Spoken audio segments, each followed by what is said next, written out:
My name's EJ, and we got a new podcast coming y'all way called Barbershop Talk. I got my man Dave and Vince. Go introduce yourself, fellas. What's going on, y'all? This is Dave, man. I couldn't be more excited about a podcast. Giving us opportunity to touch on everything that's relevant in young professionals' lives like ourselves. Money management, relationships, politics, whatever's going on in the world, we talking about it here. So make sure y'all tune in. Hey, what's up, y'all? This is Vince. I just want to let y'all know that this is going to be real. If you don't want the truth, if you don't want the honest, then check it out. Just go ahead and change the channel because we're going to be straightforward with it. We're going to give you the exact, the way it should be. We're trying to change your lives. Simple as that. And in the process, we're changing our own. So let's just go ahead and get straight to it. That's what's up. That's what's up. Before we hop into it tonight, go ahead and let the viewers know or the listeners know what y'all had going on in your work week and your personal lives this week. Anything interesting? Hey, Vince, go ahead, because I'm gonna be a minute with mine. All right, man. Well, check it out. I feel you though. Look, it's like that with everybody, man. But for me, lately it's been kind of up and down. I'm a newlywed, because I'm still within that first year, so I'm a newlywed. Then I've been having some little issues with that, and that's been kind of challenging me. And I didn't really know that. I knew that a job would affect like everything in your life, like it would just trickle down with everything else. If the job was going bad, or if you didn't have a job, that would trickle down the way you felt, the things you did, how you act, how you respond to things. But I didn't know that relationships could do the same thing, more or less, a marriage. So my marriage was kind of rocky, and I started to notice that because that was rocky, that everything else I did in my life, I didn't do it the way that I should have been doing it, or I was talking to people a certain type of way. I wasn't in my regular routine, or I wasn't in, basically I wasn't being myself because of that barrier that was hanging on my head. You feel what I'm saying? Yeah. That's important, man. That's important. I'm sure we got plenty of listeners that's probably going through something similar, whether it be friendship, intimate relationships, work, school, something. Yeah, man. It's kind of tough, but I just had to weather the storm. I can't lie though. At some points, I was like, you know what, I'm just going. I'm about to throw in the towel. I'm just done. But that wasn't the way. I had some good friends in my corner that always stuck beside me. I appreciate that. And we'll be all right. We'll be all right with time. Yeah. I mean, while we talking about that though, what's one thing that just helped you throughout the whole process? I know you say your friends, but like, what's one principle or one scripture or one secret place you went to that kind of helped you through it all? Yeah, man. Okay. Since we're there, let's just go ahead and jump right into that one. Um, I would say the biggest thing, because I've always grown up in a church, man. My mother is a pastor, so I'm the whole PK thing and all. But I would say, so I know God. Always, my relationship with God is cool. We're tight. I pray this, that, etc. But I know scriptures. I don't know the whole Bible, per se, but I can quote, easily 50 scriptures. But that, honestly, I'm gonna be honest with you, that's not what really did it for me. It was like two things. Or I'll say one and a half. The biggest thing was my friends. I have four friends that I can come to and get quality counseling and quality truth. And I'll be honest with you, that is what took me over the hump. I was praying and stuff, but temptation, the devil, these other girls, my own mind, everything was weighing against me. But my friends, my real friends, that was spitting quality counseling, basically telling me about myself, whether it hurt me or whether it was something that I didn't want to hear. They were telling me the honest to goodness truth, and then at the same time they were telling me the way that I was looking at it, and the way I should have been looking at things. And honestly, that was it, man. My friends, my real friends. And see, I think that's the difference with people that everybody associates that we kind of cool. We work together, so we dap up now. We in the bike club together, so we cool. Nah, man. Them not your friends. You know what I'm saying? So I'm talking about my real friend that's always been there since day one. That's been there when I was broke. That's been there when I was single. That's been there when I ain't had no place to stay. That's been there when I ain't had no money to eat. That's been there when I didn't have my Challenger and my motorcycle. Well, you know what I'm saying? That's been there when I used to drive the 93 Ford Escort. You see what I'm saying? I'm talking about friends like that were there with me. You know what I'm saying? They carried me through. That's it. Keep it real. That's it right there. Yeah, I think you bring up an important fact, man, an important truth, and I think that all stems around having the right team around you, man.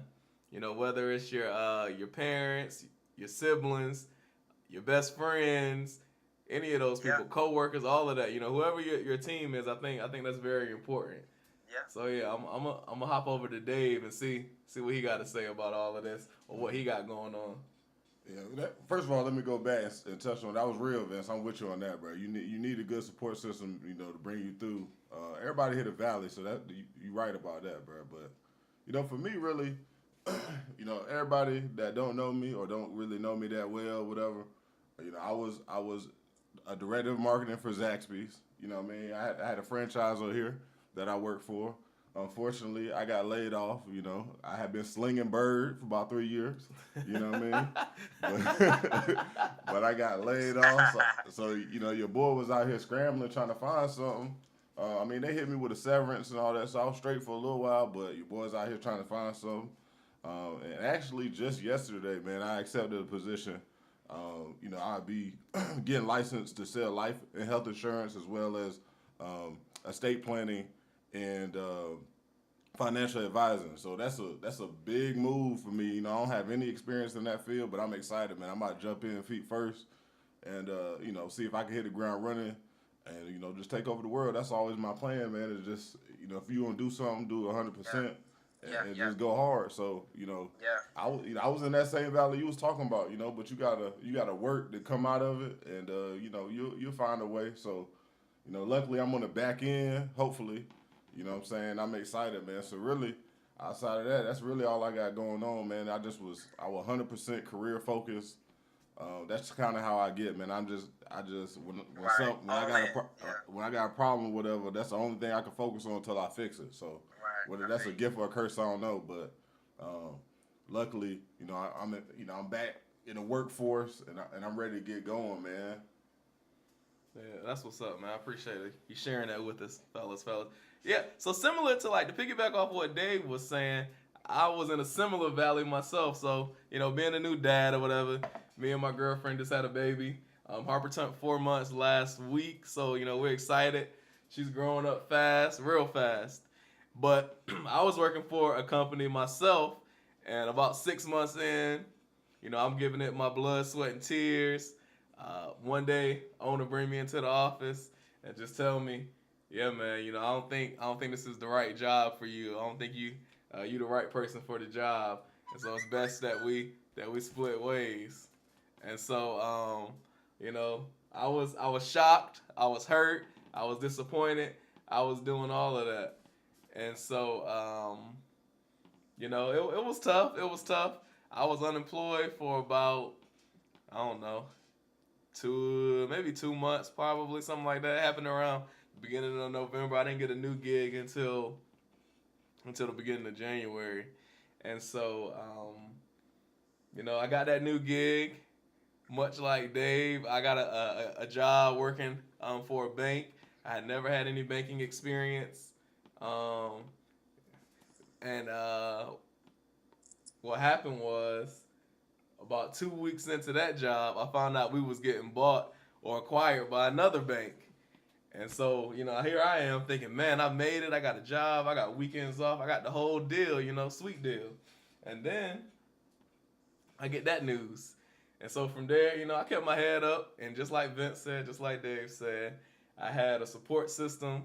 I had my family. I had my friends. I had church members, all that good stuff.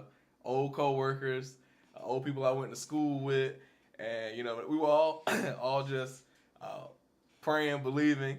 And one of my favorite statements or quotes is just trust the process. So trusting the process, and so I'm doing that, and hopefully next week things will be a lot better. I'll find out next week whether I'm gonna be retained or let go.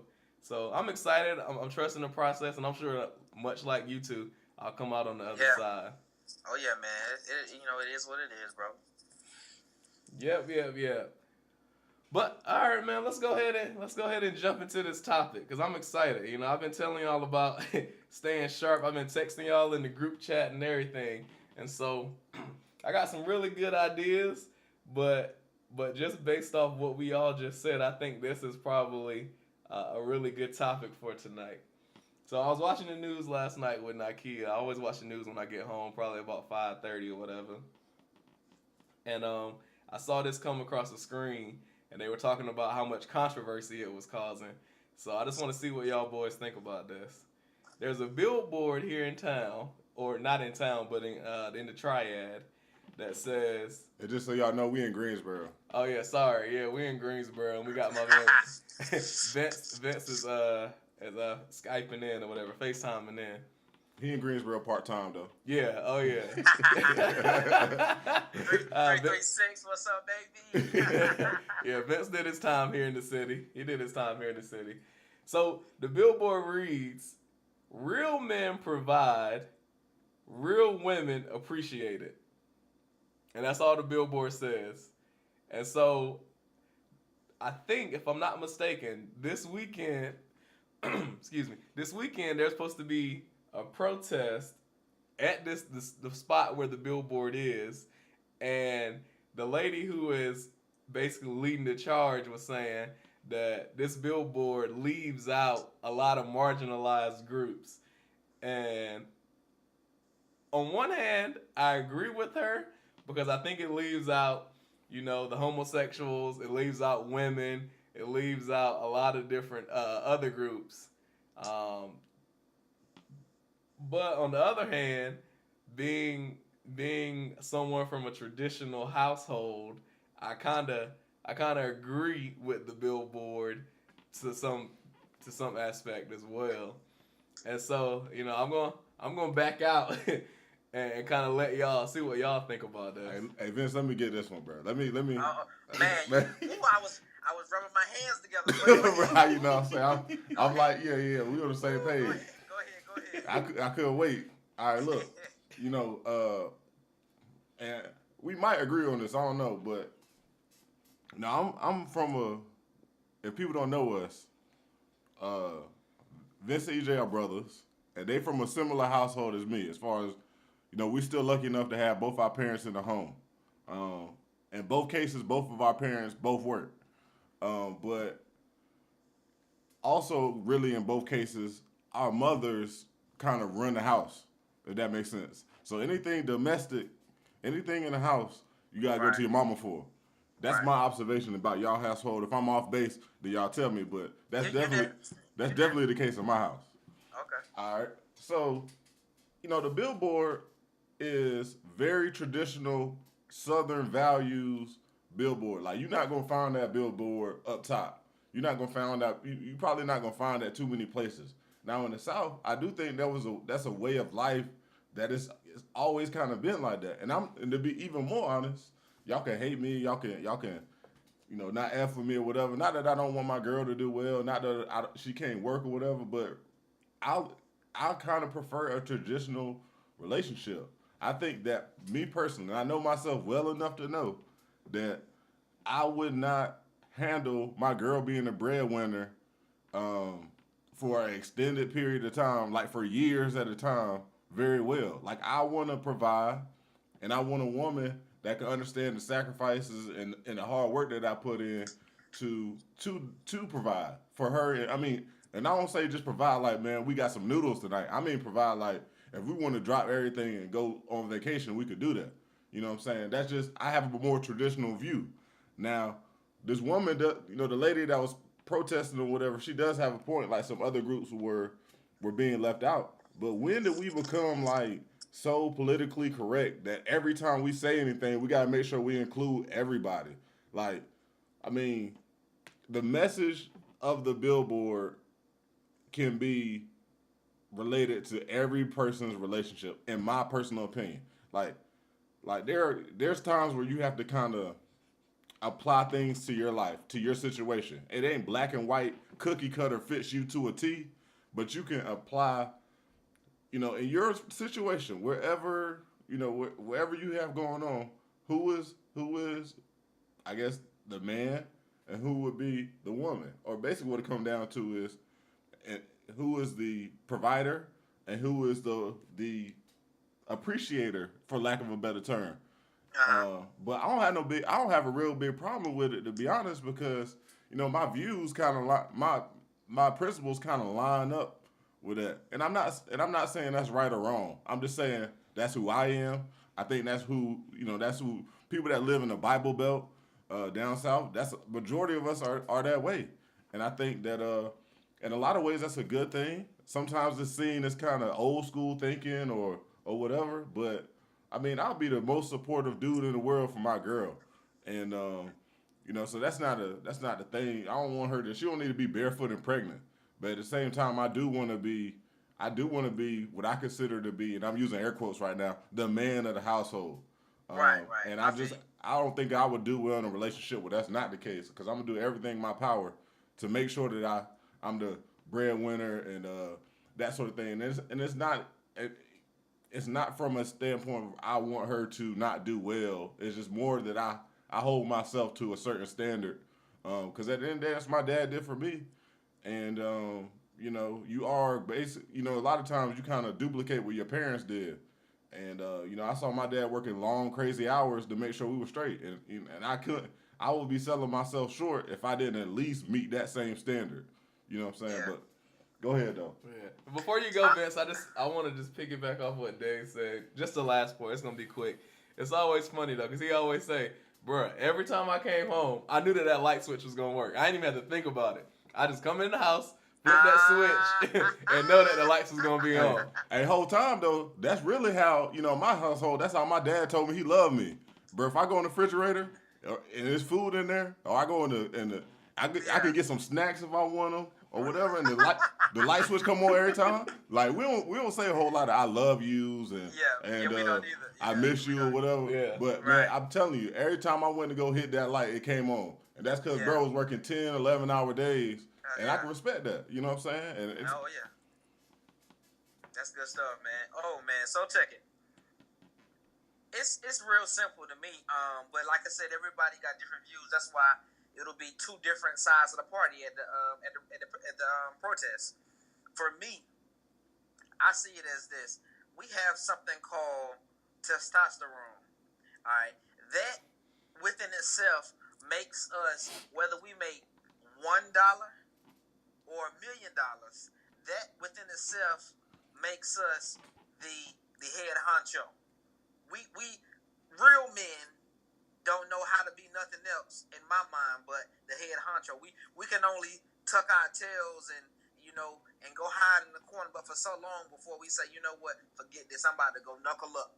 Whatever this job, I'm about to go knuckle up. With this relationship, I'm about to knuckle up. Like whatever it is, that's it don't take but so long. And I don't look. I'm not against the the homosexuals. My cousin, he's homosexual, and it's cool with me. I got a lot of good friends. They party well. They hang out. They dap me up. You know what I'm saying? I have no problem with them. But the thing is, for me, that's how I see this is that no matter if you're guy and guy or girl and girl, whichever is deemed the man of that relationship, they ought to be providing. So if it's guy and guy or girl and girl, it doesn't matter. Whoever is the head of that relationship, they ought to be providing. Yeah. Then to my next point, females want the quote unquote the power, but if you want to be the head, but then you go ahead and pump your own gas. You go ahead and handle your own oil change. Don't look at me to take that trash out. When you hear that window crack and the alarm go off, go handle it. Go grab the gun. You see what I'm saying? But no, they look to the man. Why? Because we provide. We provide that service without lack of a doubt. Some women take the trash out. Some women don't mind pumping their gas. Some women will grab the gun before you. Some women will cut grass. But the vast majority expect the man to do that. Why? Because we provide that service for them. It's simple as that. It's simple as that. So I am 100% in agreement with the sign. Real men handle their business, and women, you know what I'm saying, real women say, you know what, thank you, baby, because the yard look good. I like the way you got that mulch around my flowers. You know what I'm saying? I appreciate that joint. You know what I'm saying? Like, I appreciate not having to put hand sanitizer back in, but when I get back in the car because you pumped the gas for me. So, baby, I got hand sanitizer. You do your hands, baby. I appreciate you doing that for me. You see what I'm saying? So that's how I look at it. You know what I'm saying? That's how it should be, man. Simple as that. Yeah. I don't know. There's two things, and I don't know if I said this the first time or not. I know for me in my household, a lot of the things that we do are kind of split down the middle. And it's not because, I'm a punk or because I don't want to provide or I'm tucking my tail or anything like that. It's just the understanding that it's just the understanding that we have in our house. And so, I do wash dishes and I do take out the trash and I do fold clothes and I do all those things that are in some views or some perspectives deemed domesticated, if you will. But I still do all of those things. And to be the opposite of Dave's point, I don't have a problem not making the most money. Like, that don't bother me none. Now, but I'm still a go-getter, and I'm still a mover and a shaker, and I'm gonna get out there and get after it. But I think, for example, if my girl was a doctor or a lawyer, her earning potential, unless I go out and start my own business, become a millionaire, get the same degree, or do something like that, I think that her earning potential will be very hard to match. And it's not saying that it can't be done. I just think that it'll be hard to match. And then to Vince's point, I kind of agree with you a little bit, I guess, about, if you're the man, then, be the man. I think that's important. If you're gonna do it and you're gonna don't half step. Yeah, don't half step. If you're not comfortable with being the man in the relationship, I think either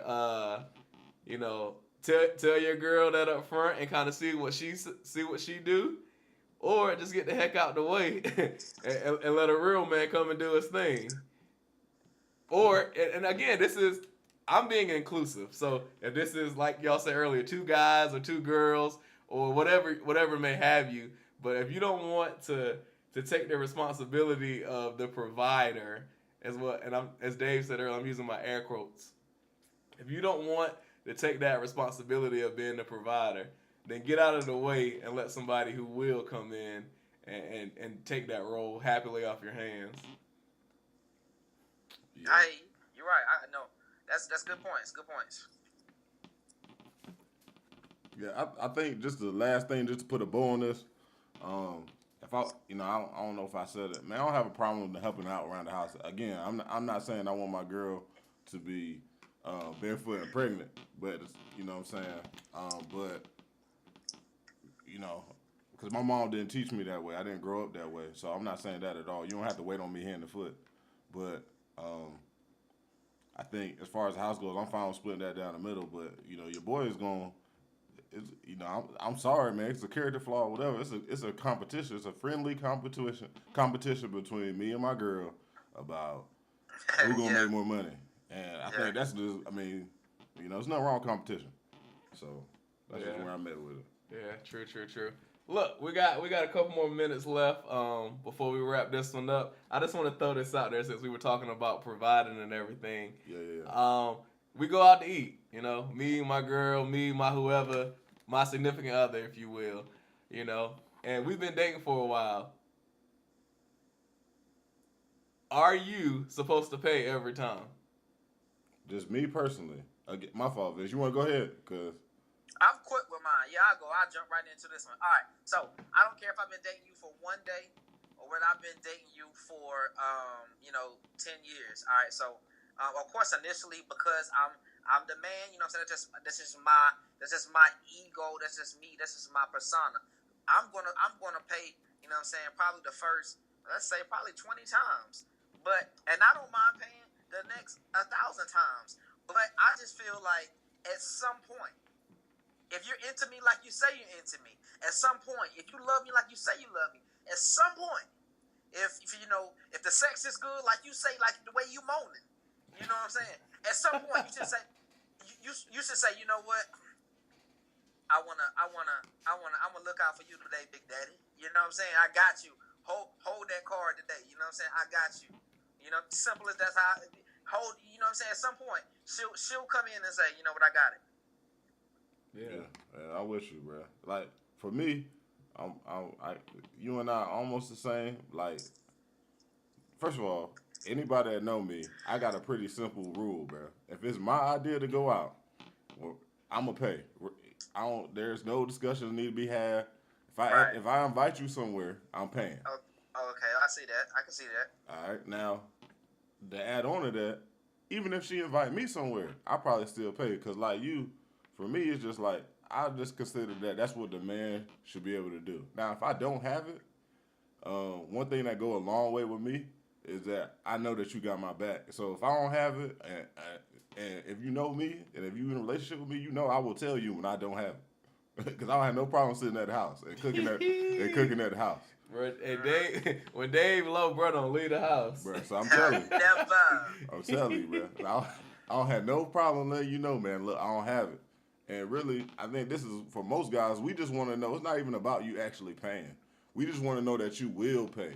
And if we need something, you got us. So, for me, I'm going to pay. You know, I'll pay however many times, like you said, man. It don't matter. I just want to know if I need you to do something or if, it crosses your mind at least to think about paying. You know what I'm saying? You're not just sitting there looking at a check when it comes. And like, oh, what you gonna do? You know what I'm saying? That's no good. That's when I gotta be out. Yeah. What you gonna do? That's what's up. That's what's up. You got anything else, Vince, or you good? Nah, you know what, man? I'm good, man. I think, you know what I'm saying? I think I definitely gave it to him today. This is just warming. I'm just warming up, though. I promise you, I'm just warming up, man. I ain't want to, like, you know what I mean, hit him with that Mike Tyson, man. Call me Mike, matter of fact, from now, man. Call me Mike. This is just the pregame, man, you know. This the prelude. That's what's up, man. Look, we thank y'all for tuning in. If y'all got any questions, comments, concerns, any topics y'all want us to touch base on, man, definitely leave that down in the comments section. But as for now, we about to go ahead and wrap this one up, man. We holler at y'all next week.